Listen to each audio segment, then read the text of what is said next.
with that. So what we're going to look at here in the title of chapter 2 really is why relationship matters. That's the way chapter 2 it's titled, why relationship matters. Why relationship matters is what we're trying to look at. Why it matters, why relationship matter in having a good life, right? In having a good life. That's what we're looking at, and it's a whole chapter trying to look at that. But here we'll look at the first part of it, and one of the first quote here that that's in the book talks about the fact that, and this is also someone will get from Jim Rohn, even though the obvious truths around us, the same way we talk about common sense, right? Common sense is that sense which is supposed to be common, but it's not common. It's like there are some obvious things that will miss us just because they're obvious. We're expecting them not to be obvious, but they are obvious, so it eludes us, right? It's the same thing we'll talk about the fact that, sometimes big things come in small packages and we'll miss them because we're looking at the size, and we're not able to see beyond the size. We're not able to see beyond the cover, and we'll miss a treasure, that's in them. So truth, as much as we all know that relationship will benefit us, it's not all we're all supposed to know. Some people probably don't know. You hear people will be talking from the results of their life and say things like, I'd rather stay alone, or I've been hurt, so I would not expose myself to be hurt again. What they do is that if you don't expose yourself to relationship, you keep yourself away from life itself. You're not going to have life except by relating with other people. The fullness of life is not found in ourselves. We're here, the essence of our being is in the relationship we have with other people, right? As much as those relationships can hurt us, right? The essence of our life is found in them, right? The fullness of our life is found in them, right? So it's all about us gaining mastery in relationship and not being scared away from it, right? So the treasure is in relationship just as much as it can hurt us, right? It's also the source of our joy. It's the source of our happiness. It's the source of the love that we seek, right? We're not going to get that love. We're not going to get that happiness, outside of relating with someone else, right? Whether it be our own parents, our siblings, our spouse, our children, and the general public as a whole, right? Life demands that we gain mastery, right, in the area of relationship and not avoid it.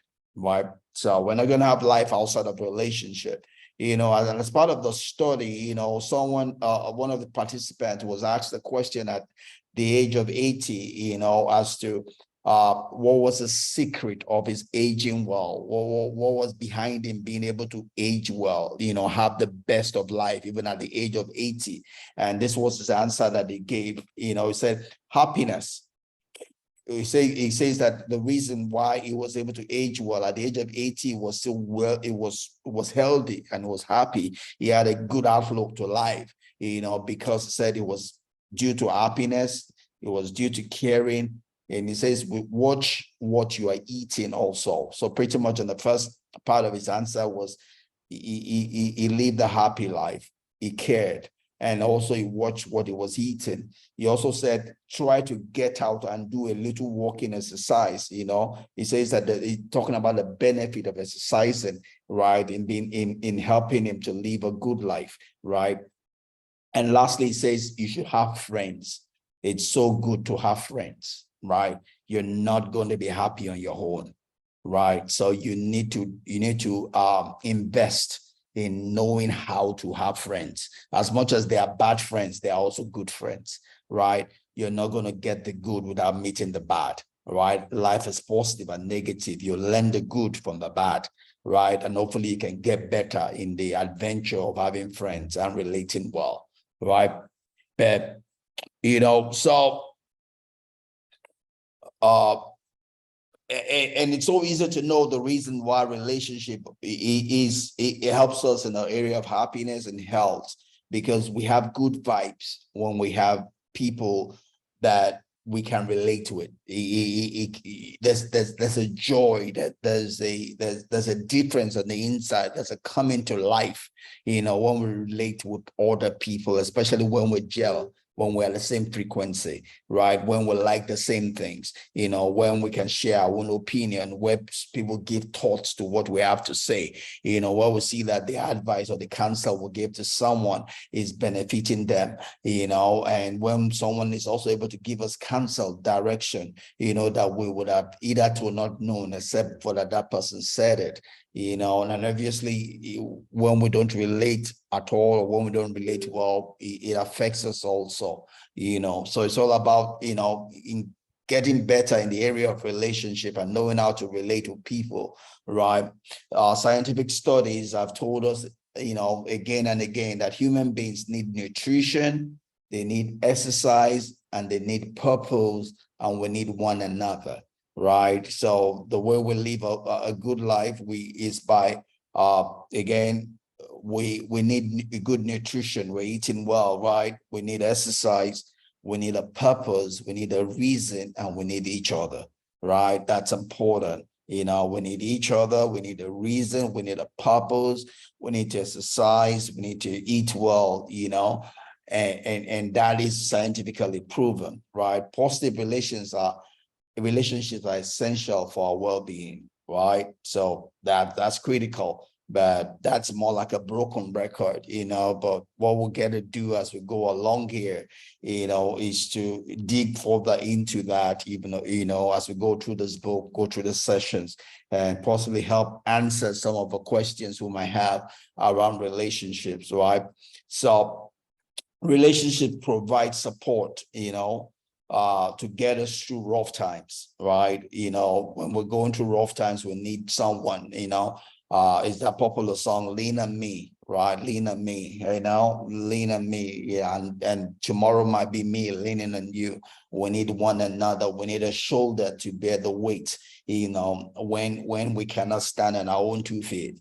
I've been through depression, so I know the value of having a shoulder to lean on, and I know the value of being a shoulder for others to lean on, also being a counselor, but that's what we do for one another. Life is made of different phases. Life is made of season. We have the winter of life, we have a summer of life, right? We have the spring of life, right? In the spring of life, it's like you can do it all on your own, but when winter hits, you need somebody, and whether you'll have somebody or not in the winter of your life is a function of what you did in the spring of your life. Did you invest in the life of others? Did you invest such that there will be shoulder that you can harvest to rest on in the day, in the winter of your life? So it's all about learning relationship skills to be able to have that, right? So relationships provide for us support in the rough times. We all having someone to help us through struggles, make a lot of difference for us, right? It makes a lot of difference, like when you go with others, then you can go far, right? Obviously there's a whole lot we can do on our own, but we can do better, when we do with others. It's also talking about a continuum of life, right?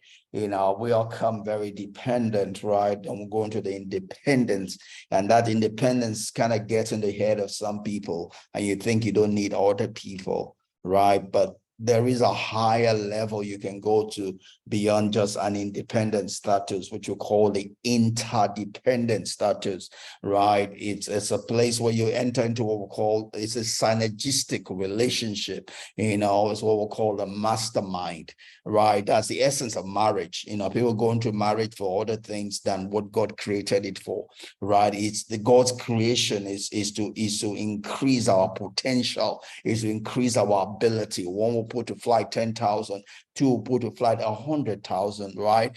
That's what we're supposed to get in a place of relationship when we're rightly engaged, to someone else. We go beyond just having a independent relationship to a place where we can have an interdependent relationship, right? And that's supposed to produce a synergistic relationship whereby what you're able to get is more than the sum of your two strengths, right? Like again, the scripture would say, one will put to flight 1,000, and two will put to flight 10,000, right? It's not 2,000, 10,000. That's called a synergistic relationship. It's called the mastermind, developing the mastermind, right? Developing a mind that is bigger than the sum of the two minds, right? That's the essence of relationship when it's rightly done, right?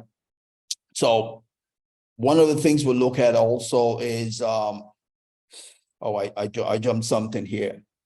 True relationships will learn how to think also, right? When I relate with other people, I broaden my ability to think, right? If I just stay on my own, I can go dull. But when you join with other people to reason, you increase your ability to think. Again, that goes to what we talk the mastermind, right? Two of you are able to get a better result than one person can get. Also, we'll learn to understand, right? As we have to understand others before we are understood. It helps us to comprehend things better, right? We're looking at things from one angle, but someone brings another angle to it, and we're able to then join the two angles to get a better sphere of understanding of whatever the issue might be that we're looking at. It also helps us to communicate, right? It helps us to behave more appropriately as we hold back some, and we know where to hold back to control ourselves, because for just like two people going for a walk, right? When you go for two people go for a walk, they cannot walk at the same intensity or space that they would walk on their own. They have to adjust, come to a new walking pace, new walking intensity or speed that works for their journey together and for the conversation they might be having. So relationships work on us to better us, right? That's why we say that every communication, corrupts, changes us, right? That corruption could be negative or positive, depending on who we're engaging with and how we're engaging, right? But it's supposed to help us when it's rightly done.